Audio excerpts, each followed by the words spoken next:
Hello, my name is Sandy Adomaitis, the social media director for the Page International Screenwriting Awards, and your host for the Writers Hangout, a podcast that celebrates the many stages of writing, from inspiration to the first draft, revising, getting a project made, and everything in between.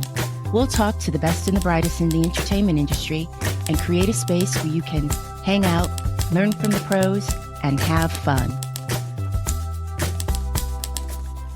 Hey writers, it's Sandy. How are you all? Thanks for being here. I'm recording this intro late at night in Studio City, the jewel of the San Fernando Valley. Everything is quiet and the moon is waning. Boy, do we have a terrific episode for you.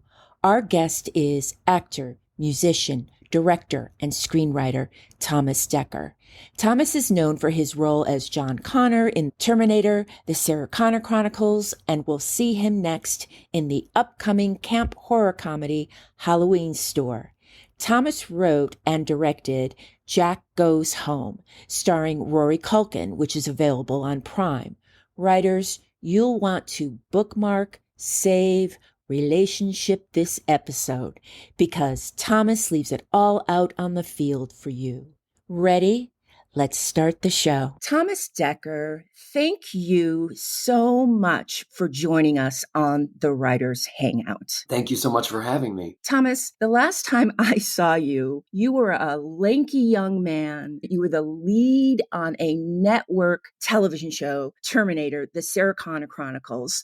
I never asked you this question when we were working together. How do you handle that pressure? Well, that job in particular, listen, of the many things I've been lucky enough to be a part of, I'm really proud of that show and I really respect that show. And I knew it was good at the time. And even though I was young and all over the place, and I was always aware that I was on a really great show with a really great part.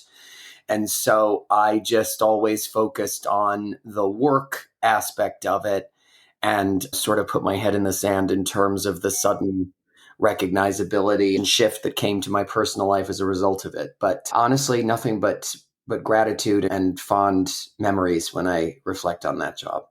I was always just stunned by the work you did on that series. I mean, really, really good acting. That series was ahead of its time, don't you think? Very much so. Yes. Yeah. And then we had the strike, and then the seasons got all messed up. And then the show was on a lot that it wasn't airing on. And it just got the money, everything just got messed up, and it still breaks my heart to this day. Yes. And listen, I still daily get messages and letters and DMs and things from people who love the show and miss the show. And it's insane to me that I think it's the second season we were doing 16 years ago at this point, which really blows my mind. And there's new people who discover it regularly. And I do think that part of the reason that we dealt with a lot of struggle and a lot of issues and difficulty and all that was because Josh and the writers and everyone, which is always felt like they were fighting to really make something superior and intelligent and challenging and special and respectful to its audience. And I think for me at 18 to 21 or whatever I was for the run of it, that was yet again a formative example. Wow. Oh my goodness. Thomas, you were so young. Oh my goodness, when I think about that. Now, we're here to talk about your writing today. And I was just so excited to connect with you. And I had known that you had written the movie Horror, but your second movie got made, Jack Goes Home. Congratulations. You've gotten 2 movies made. Horror, which has a very interesting premise. Would you tell the listeners what the premise is?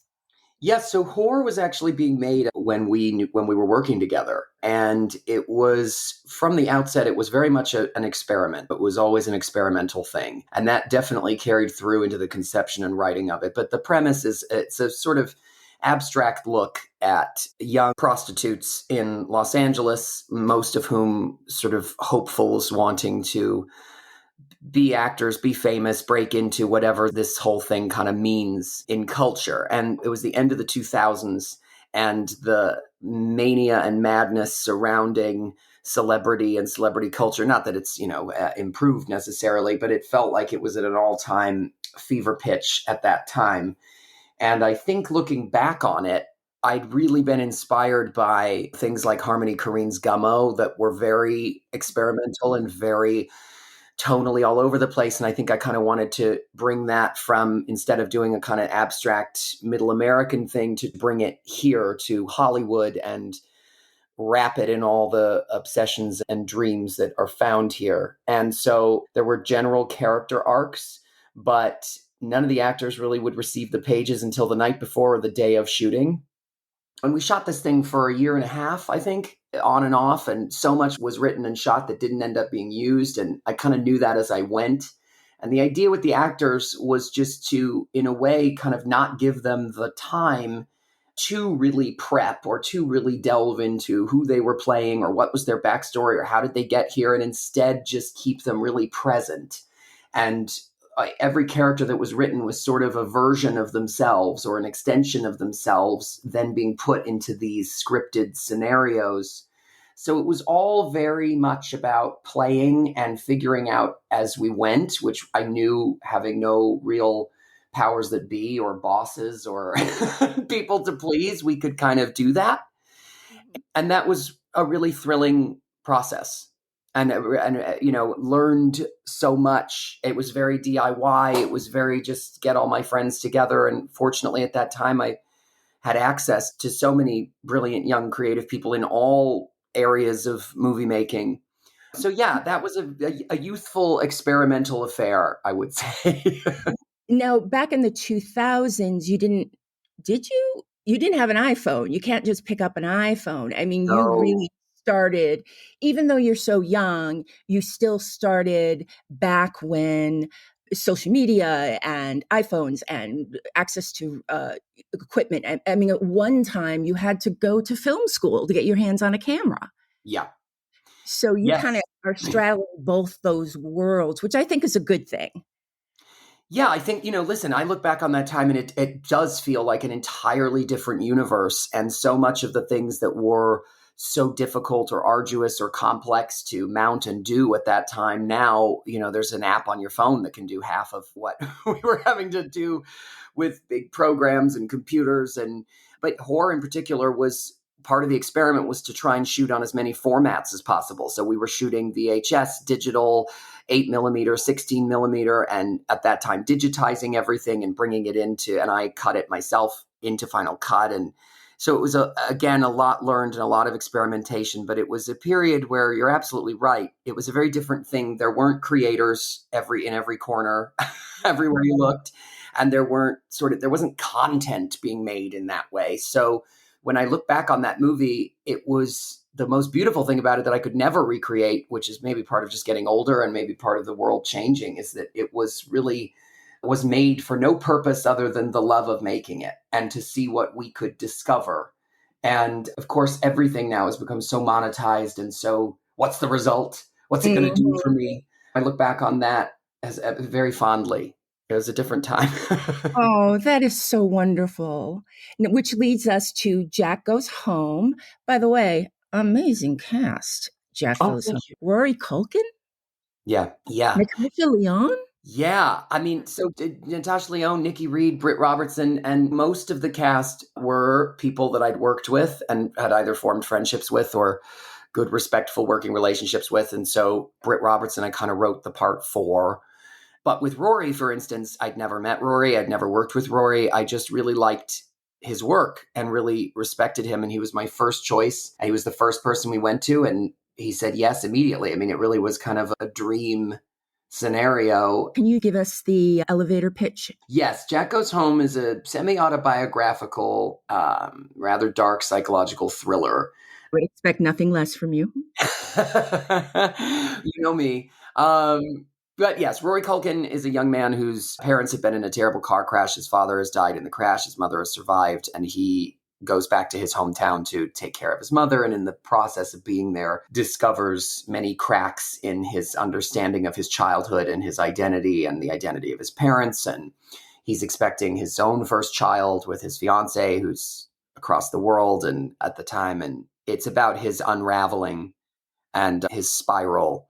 I started writing the film. I'm sure we'll get to the process of writing and how my sort of strange order of events with writing, but it definitely had begun. The idea of it had begun when my father died. I was 22, and my father and I were really close, and he remains a great motivator and kind of idol of mine. Thomas, I'm so sorry. I got to meet your mom and dad. I'm You very sorry. did. That's right. Yeah, and a lot of people from Terminator came to his funeral, which meant a lot to me, but I digress.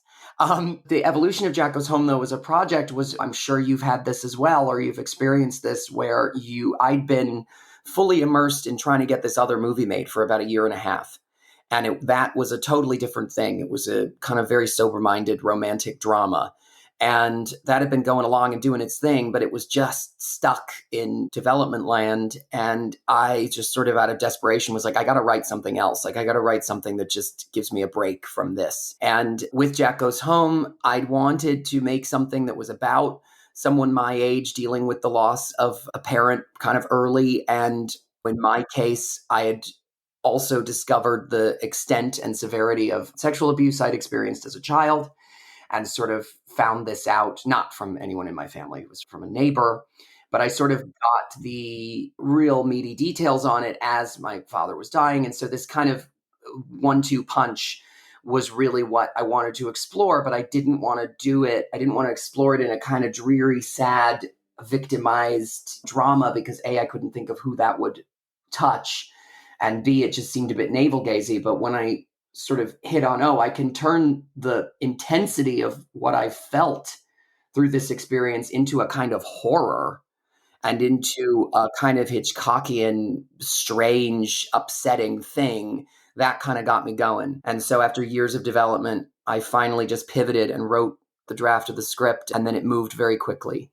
I would love to hang a lantern on what you just said for the writers out there. We all have interesting stories, but they don't necessarily translate to film. You can take your story and turn it into a horror film, a love story, an action adventure, and be true to yourself.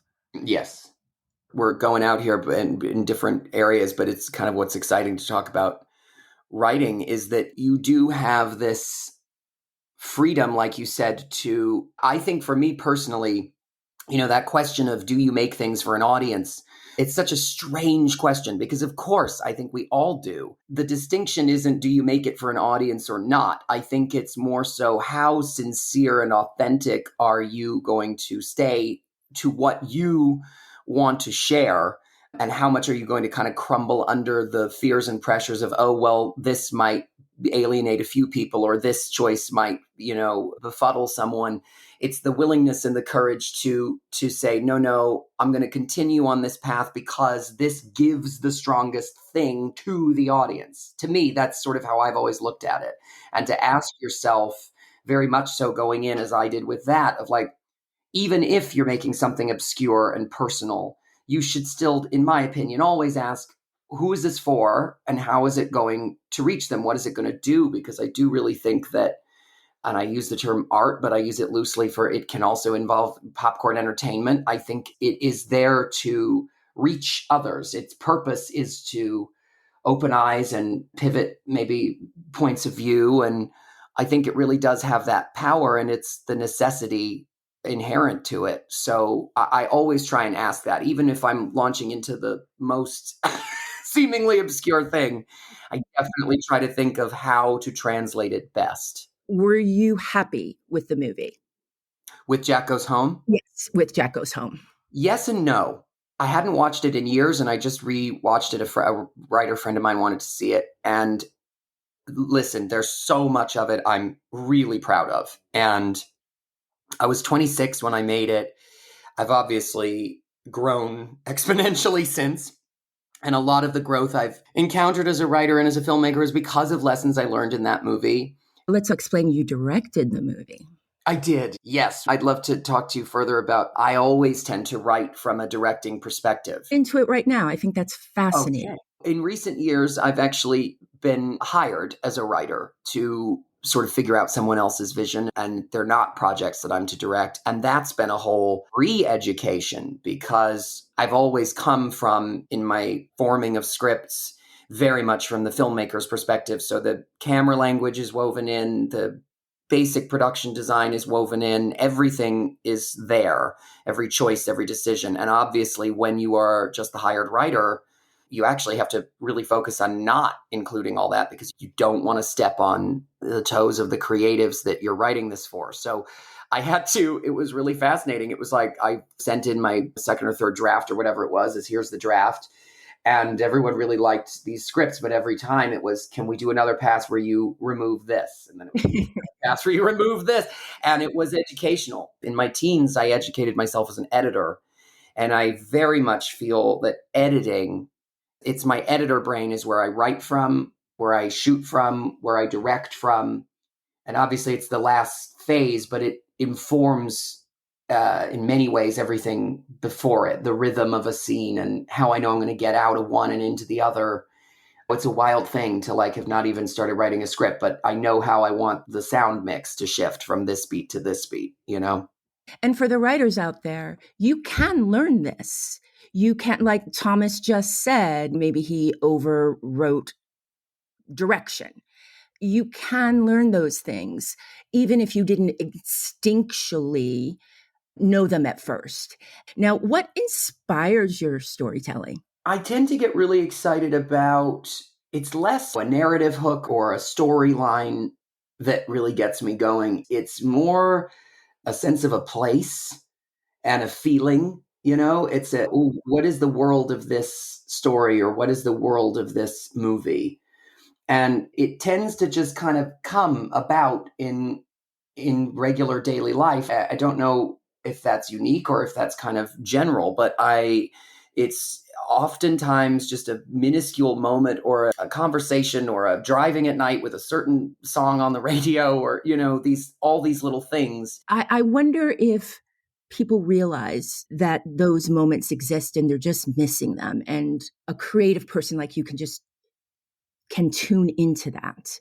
I love that that's where you start from. Oh, well, thank you. Yeah, I mean, it's definitely, I can't say it's a big choice. It just has always been, I think, as you said, I think anybody can tap into that inspiration. It's just about being present and having a willingness to follow the daydream and follow the, because at first an inspiration is pretty murky. It's pretty vague. You kind of don't really know, at least for me.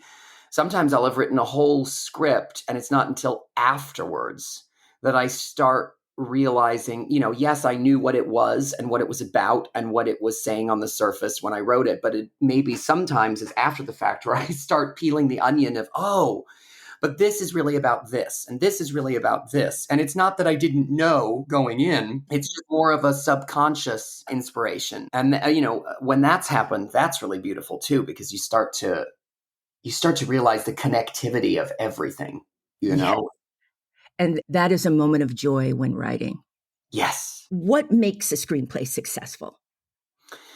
Oh, that's such a difficult question. I think it does depend on the project, and it does depend on what you're trying to do. I've read scripts that are really bare bones, and for what they are, that bare bones approach, that succinct nature, I think is so powerful, and actually leaving a lot to question and envision on your own as the reader is really beneficial. But then you have other projects that might even be looked at as overwritten, or the stage direction is too much of the writer present, but maybe that's what works for the tone of that thing.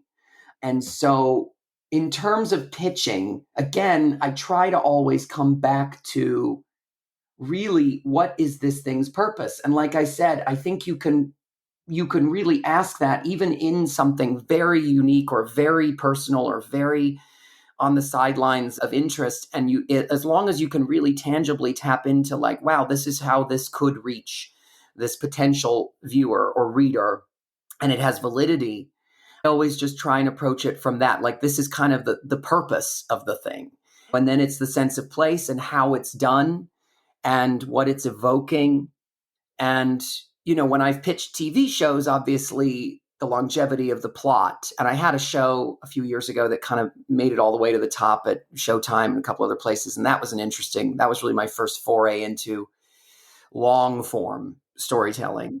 What was that about? That was really interesting. It was and hey, it might still happen someday. It's called Barracuda, murder mystery noir set in a Vegas drag club. I'm in.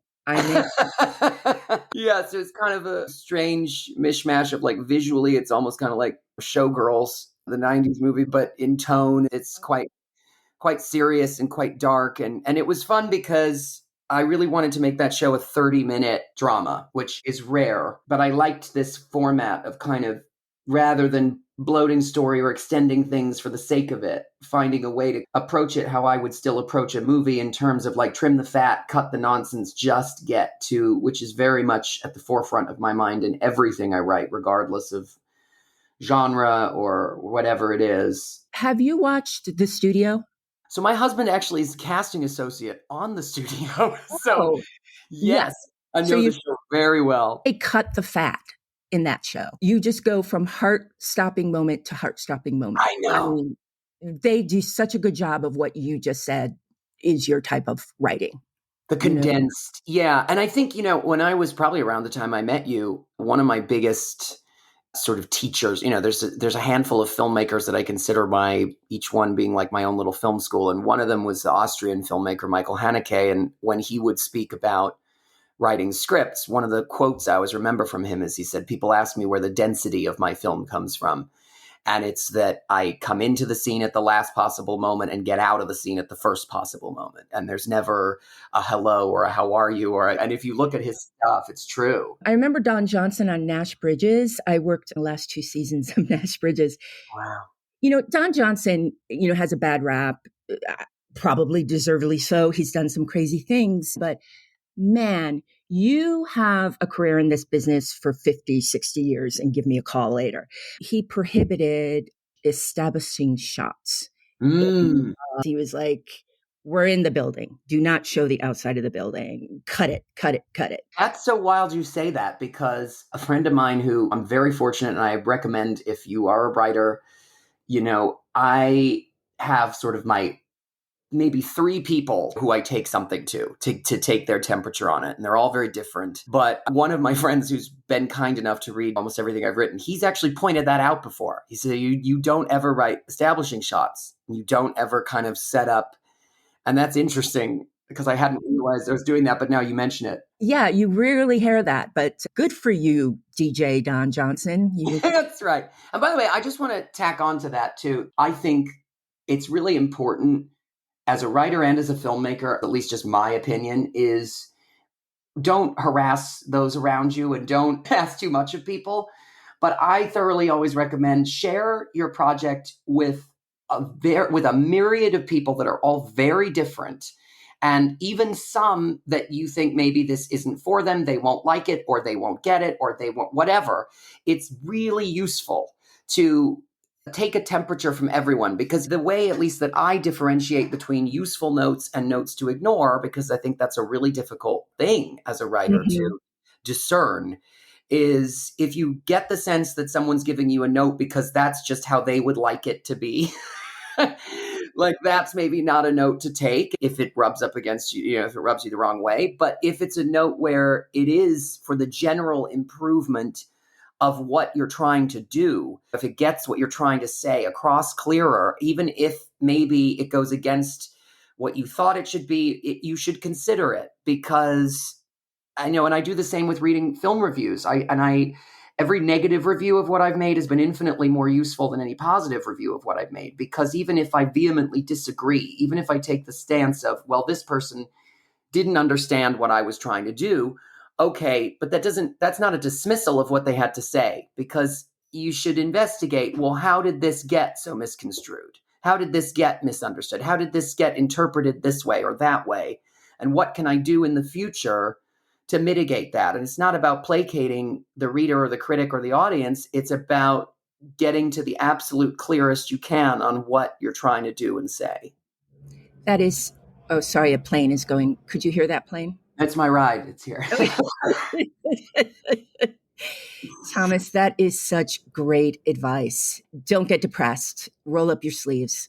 Look at it. And oh, also, I liked what you said at the top about, yes, you have to give your stuff out to read, but don't ruin a relationship by asking one person to read 10 drafts of your screenplay. No, never. No, don't try to avoid multiple drafts always. They're just going to hate you. Do you have a favorite genre you like to write in? I was just thinking about this a while ago. The best way I can put it is I just love to write tension. I think that probably out of everything I've written, the one through line, since they're so vastly all over the place and different from one another, the one through line is that there's a sense of a ticking clock and a sense of where is this going, what's going to happen. And I personally, which is a distinction that isn't really talked about that much, to me, there's two ways of deriving that tension or that magnetism or that hold on the audience. And one is from the narrative. It's narrative revelations, narrative plot twists, narrative grip. But the other comes from the relationship between the viewer and what they're watching. And a lot of my tension that I try to build comes from building a distrust between what I'm doing and what you're receiving. And I think that for me is what excites me most, where it's hard to do without a visual analogy here on a podcast, but to me, there's three ways in which a creator moves. And one is the come hither, come to me, I'm beckoning you, I'll give you every piece of entertainment you want, like whatever you want, here it is, come and grab it.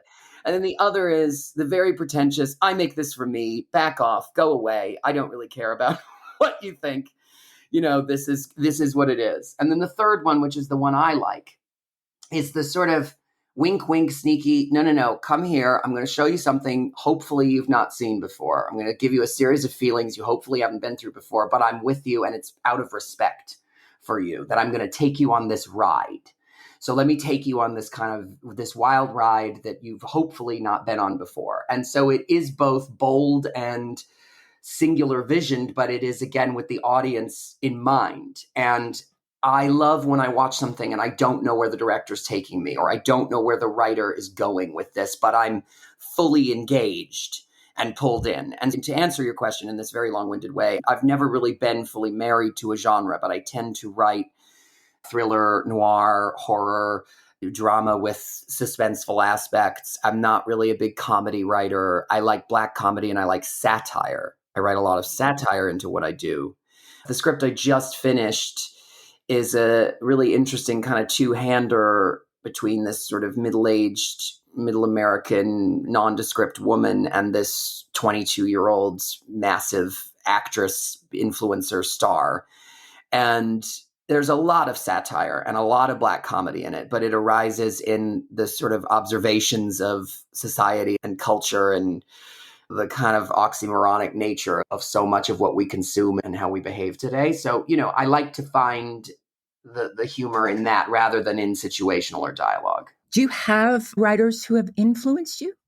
What interests me most is the kind of auteurist thing, right? So a lot of the screenwriters that have spoken to me were also filmmakers who write and direct their own thing. That to me has always been extremely inspirational and educational. I love all the greats that I've spoken about in terms of how they write, just as how they make movies. Because I also think that the writing is so, like good filmmaking and good writing, they need each other. They're they're codependent. I really love reading philosophy. Right now I'm reading The Uncanny by Freud, which I read years ago. And it's just so fascinating to... Wait, you're reading Freud for the second time? Yes. Could you get your husband on the podcast? I think I need to talk to him. I know. It's terrible. A light reading before bed? A little light reading before bed, yeah. I can't help it. Actually, when we first knew each other, I had such kind of embarrassment about my deep love for, I don't know quite what the proper adjectives are, but highly intellectual or challenging or works, because when you're young and you're surrounded by other young people, they kind of look at you as a hipster or a poser or a lunatic or I'm not sure what. But over the years of getting older, it's been nice to kind of land in like, no, these are the kind of writings that interest me. These are the kind of conversations I want to have. And yeah, some of them are heavy and heady and difficult, but that has its place, most definitely. Oh, Thomas Dekker, I'm so proud of you. Thank you. I really am.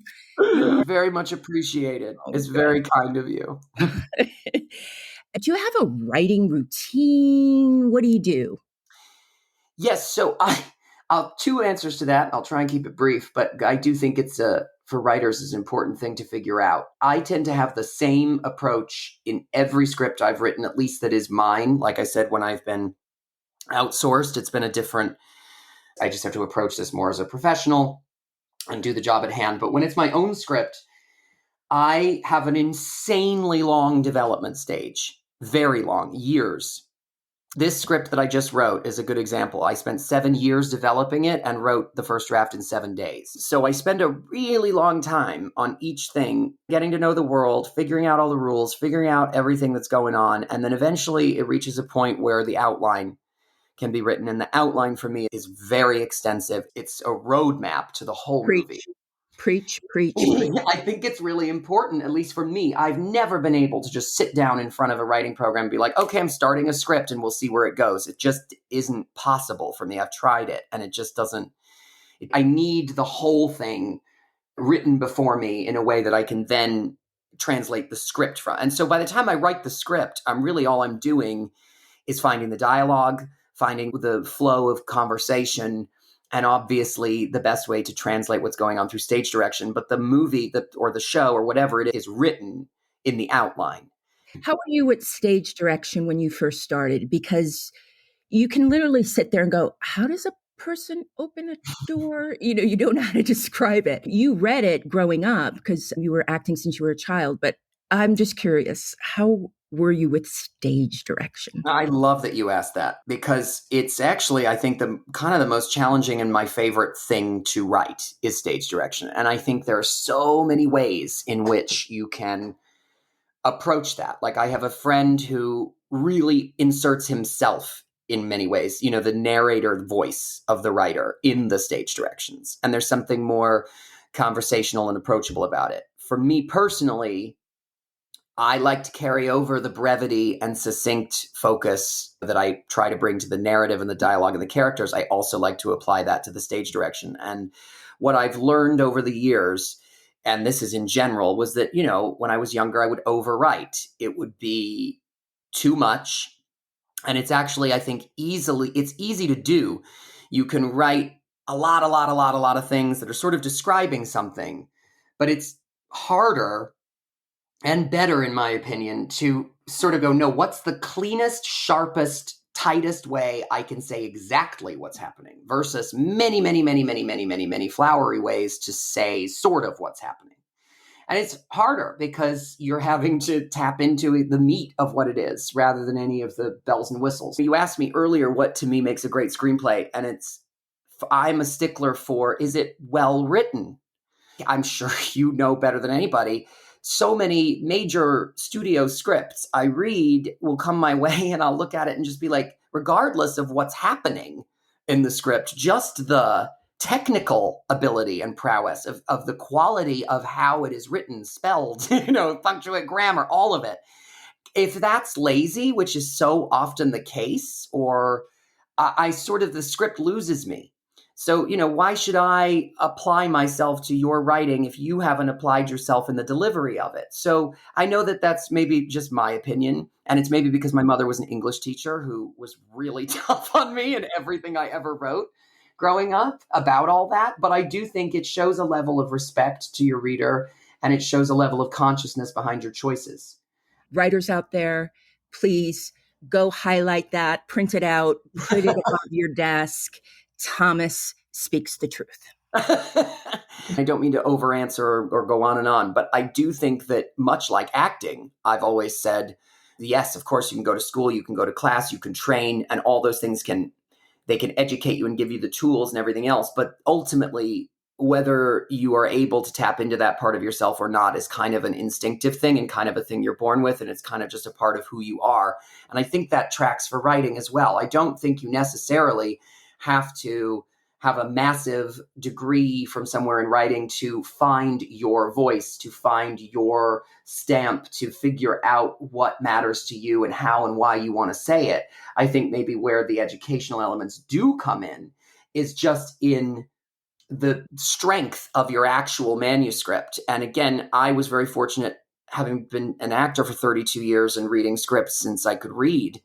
It's been an active education that I didn't go to university for, but it was, you read hundreds of scripts, you start to deduce what works, what doesn't, what the best way to articulate something is versus another. But I would say to any writer, I think that's important to focus on.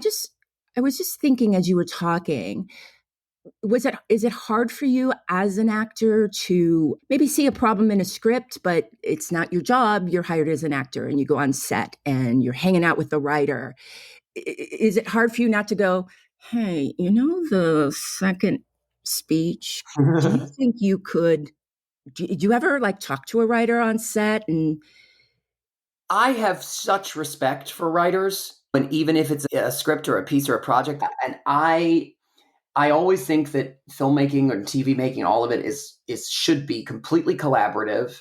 The writers and the actors should be speaking. The actors and the directors should be speaking. Everybody should be doing their best, bringing their skills and talents to the table to improve the thing. I tend, and maybe it's the child actor in me grown up, I definitely see part of my job is to take what is placed in front of me and within reason, make it true. My job isn't to come in and say, well, I don't see how I can make this believable, so you need to change it. And I see that a lot. And my God, everyone from Hitchcock to Wells has talked about that. The idea of actors coming and saying, well, let's change everything, let's figure it out for me, is kind of taking more of a writer's perspective than an actor's perspective. And maybe because I am both, and because when I spend painstakingly long time figuring out exactly the words of this sentence, what it needs to be, to then have an actor come in and go, well, that doesn't sit on my tongue naturally, so I need to change it to, et cetera. I felt that frustration. So I, as an actor, really try to, even if I read a line, I'm like, man, that's a hard one to make work. Well, that's my job. I'm always well aware that I am one piece. And even as director, even if I'm in full blown maniacal, okay, it's my vision, it has to be what it is, you still have to come from the understanding that you are equal to every person that is putting this thing together. And without one, it doesn't work.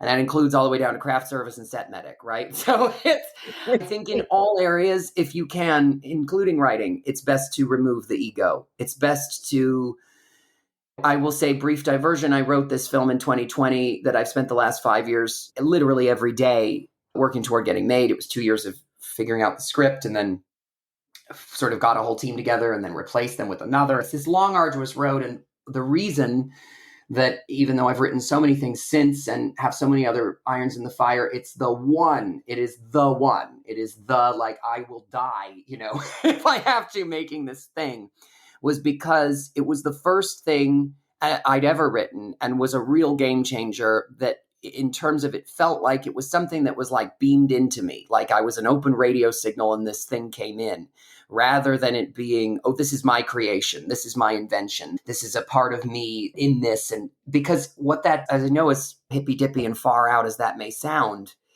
it's allowed me to defend it without involving my ego, because it doesn't feel like it's me and my thing. It feels like it's this thing I've been tasked with translating. And it's my job to make sure that everything I've seen, heard, felt 1,000,000+ times internally is getting onto the screen.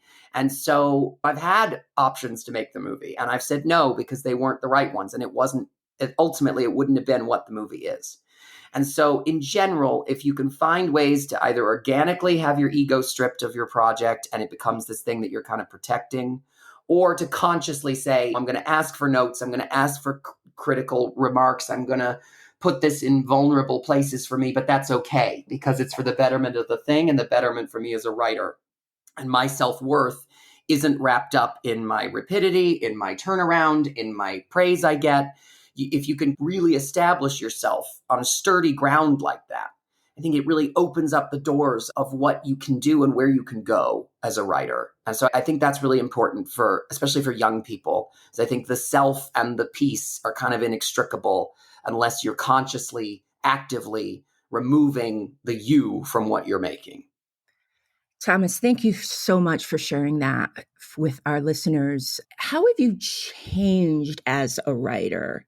And what didn't you know when you sat down as that 14-year-old and started to write? First of all, the evolution as a human being, I think, is you grow as a person, you grow as an artist, you in whatever your field is.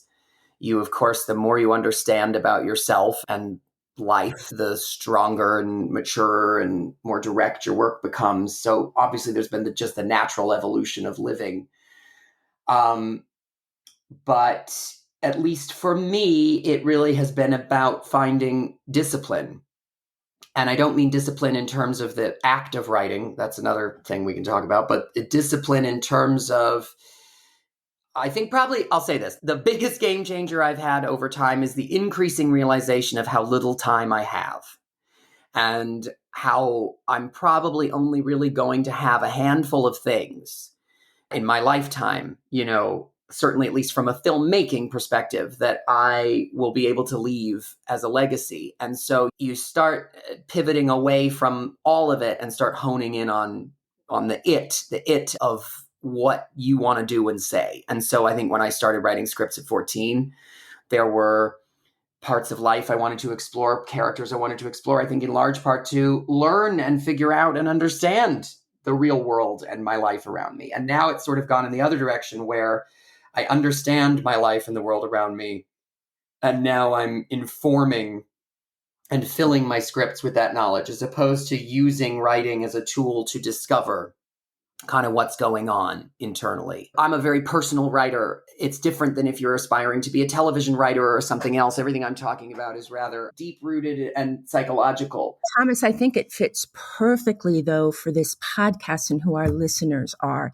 Everything you are saying, I have like chills on my arms. I cannot wait to put this episode out. You are really focusing in on what's going to help our writers out there, the listeners to this podcast. And I'm really, really appreciate this. Are you watching anything interesting on TV? Oh, let's wait. The studio. Opening scene. Yes. He's in that golf cart. He goes by my favorite private bathroom. On a lot, we all have our favorite getaway. Yes. He drives right by it. And then it's the building right next to what they call, what was their headquarters or the studio. Yeah. The Sarah Connor offices. I know. Believe me, when I first saw the first episode with my husband, I went, oh, I know that building well. By the way, on that show, I think it was a good example in a way. It encapsulates what we've been talking about, where that was a TV situation and that was a traditional writer's room. But I, at least from where I sat, I always felt there was a personal stamp from every writer. If you'd given me one of the scripts and not told me who wrote it, by the end of the show, I had a sense of what Dan was going to write about and what Tony was going to write about and what Josh was going to write about. It was a really good education in like, wow, you can do something this massive and part of a franchise and still find a way to put your personal stamp on it. I love those writers. It was such a special moment in time, Sarah Connor. It was. It was Terminator, the Sarah Connor Chronicles. Okay, yeah, Josh, that short, easy title out. Josh wanted the Sarah Connor Chronicles, but the studio, even though we were on Warner Brothers, the studio was Fox. And Fox, well, I guess because they owned the franchise, right? Yeah, they kept saying to Josh, you are insane if you don't put Terminator in the title. That's the calling card. So the compromise was the longest title in history. Terminator. The Sarah Connor Chronicles, which is so funny because if anyone who knew Terminator would know who Sarah Connor was. So, they're synonymous. But I have to say, I'm very proud. We did wipe all the Terminators off the back lot that were possibly there. And we made Warner Brothers safe for the studio. We did. We did a fine job of that. Years after we finished the show, for some audition or some meeting or something, and my parking space was still there, still had my name written on the concrete. Oh, get out of town. Where was your parking? It was right behind right by the soundstage, our main soundstage, where the trailers and everything were. Was that 24? Is that sounds correct. Yeah. I remember there was one stage that to get to it, Charlie Sheen's big old trailer Yep. blocked the shortcut to get to the stage. So one day I was like, F it, I don't care. I'm going the shortcut and I'm going past Charlie's trailer, which you weren't supposed to do. And I was lucky enough to see Charlie smoking outside his trailer. So I remember they were shooting Indiana Jones at the soundstage next to ours, and Shia LaBeouf and his dad used to come and hang out in my trailer and smoke and play guitar. So I had a guitar there. Get out of town. I didn't know any of that. Yeah, quite a lot during filming, because I would just sort of sit on the steps of my trailer and play my guitar, like a young teen actor. And I think I met his dad first, and we just sort of started talking, and then he came over, and whichever Indiana, what that was, the Crystal Temple of Skulls of Doom. I'm not quite sure. Yeah, nothing more fun than shooting on a set. I agree. I will say this, though, which ties into everything else. Really love a random location shoot somewhere I would never go, not for work, because I'm always inspired. It's a strange thing. You put me in New York or London, I have a great time. I'm overstimulated. I'm very present, but I'm not coming up with stuff. And I'm not writing things down. But you put me, like last year, I was in for all of November and half of December. I was at the border of Kansas and Missouri, kind of really rural. I had a lot of days off. And sure enough, by the end of this kind of being in the middle of nowhere in really cold Missouri, I had a whole new script. And I wrote that in January before I wrote this other one in March. And so I tend to be really inspired by places, I love where it's like, what's that one house at the end of that road? What's going on there? Who lives there? What's their story? That's what kind of gets me going. And then particularly when I am on location, I usually have uninterrupted private time where I'm not needed and I'm not being bothered, and I can just sit and write. Because to finish the structure question, I really, which might be good for writers to hear, I don't know, I've done the trying to force myself into boxes of, you get up and you start writing at this time and you do this many pages a day. And because I admire people who can do that. I admire people who are like, yeah, I just write 5 pages a day or whatever. I am not one of those people. I write in big bursts, and then I have periods where I'm just sitting and thinking, and I'm not writing at all. And I've had some scripts that I've written, like I said, the new one in 7 days, and I've had other ones that I've written over the course of a year and a half. But, I stopped forcing a structure upon myself and instead actually asked myself, okay, what is the pace that works for you? And just do that the best you can. And the pace for me is sort of to, once I commit to, okay, I'm writing a script, it's that when the burst comes and 35 pages fly out, just do it. Go with it. Don't question it. Roll with it. And then if the next day you don't want to write anything, that's fine too. And that's just been what's worked for me. I'm sure for many aspiring writers, placing the strong structure would be more helpful. But I think whatever your natural rhythm is, just try and make that the best thing you can, as opposed to comparing and despairing and trying to follow someone else's roadmap of how to write. Because I do think there is nothing in entertainment or art that requires as much self-discipline as writing, to me. It's still the thing of like, come on, you just have to sit down and get this out. But it's very different than when you're shooting something, when you're editing something, when you're scoring something. It requires a total focus. And so I think you have to be compassionate with your own inner rhythms to achieve that focus and sustain it, more importantly. And believe me, I'm very aware that I'm speaking from a place of privilege, right? My work is very freelance. It's very all over the place. So I'm not trapped in a work rhythm, but I have been. My side hustle when I'm not acting or writing or directing is I edit. I cut things for work. And when I'm doing that, it's kind of a 9 to 7 schedule. And so it is difficult. Usually in those periods, I'm not writing anything. And my heart goes out to the passionate writer who, for life reasons, most of their time or their energy or their focus is being taken up by other things. I think that can cause a lot of frustration and a lot of difficulty. And I have nothing but sympathy for that. And I don't really know what if there's any advice for a situation like that. I think you did give advice. Don't punish yourself if you don't have the perfect routine. Write the 10 pages. And if you don't write the next weekend, don't beat yourself up. Exactly. Thomas, would you like to play a round of brain drops before we wrap up? Oh my God, I don't know what that is, but okay. Yes, sure. Brain drops is a Q&A with answers only a writer can provide. God. Okay, we're going to see how many you can answer in 5 minutes. I'm very scared. Are you ready? I as ready as I'll ever be. Okay, I'm going to start the clock. When writing, music on or off? It depends, but usually off. If you're reading a hard copy of a script, 1 Brad or 2? 2. Whiteboard or legal pad? Legal pad. Final draft or Celtics? Final draft. From the past or present, what TV show do you wish you wrote on? Twin Peaks. Widows and orphans. Get rid of them all? I don't really care. For the listeners, that's when you have one word that hangs off a section of text or dialogue. Kill them all. Favorite snack when writing? Oh, it's embarrassing. I love tater tots.